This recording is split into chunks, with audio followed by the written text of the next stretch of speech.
To satirize current events in an editorial cartoon takes a certain touch.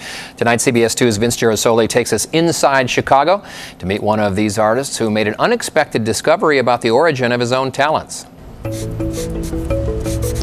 We were first drawn to this story by Scott Nichet's talent for drawing. I'm basically a visual columnist. He's an editorial cartoonist for the Northwest Herald. Cartoons cut to the chase, and you've got to be able to trim the fat off a story and present it to the reader. His skills with pen and ink help us see humor and irony in the day's headlines. The first one I did, I fell in love with it immediately. And though only 35, Scott's somewhat of a dinosaur. To date, there is roughly between 80 and 90 cartoonists working full-time for papers around the country.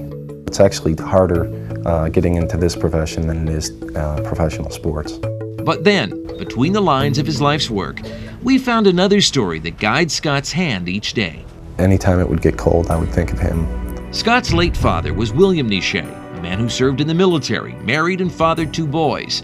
A man whose personal demons pulled him away from his family for most of their lives. He became homeless. On their last face-to-face meeting 5 years ago, Scott gave his dad a cartoon where the image of a homeless man was William. Going through his remains and his belongings, all these years he had kept it with him.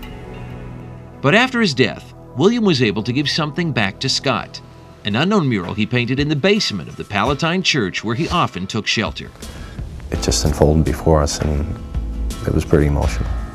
The trees and mountains bear the mark of a natural artist. The first time I saw it, I was able to see a connection between what I did and what he did.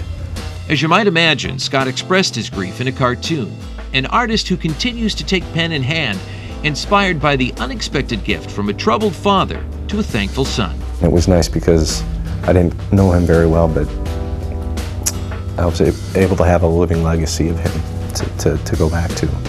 With a look at the people inside Chicago, I'm Vince Girasoli. Scott Nichet's book, Drawing a Blank, contains a collection of his work. A portion of each sale will be donated to the Greater Chicago Food Depository. For more information, please log on to cbs2chicago.com. CBS2 Chicago is always on. What a moving story that was. Yeah, it was great, wasn't it? Very touching. Yeah, and you just never know what you get from your parents. That's right. It's a Lesson learned. Yeah, beautiful story.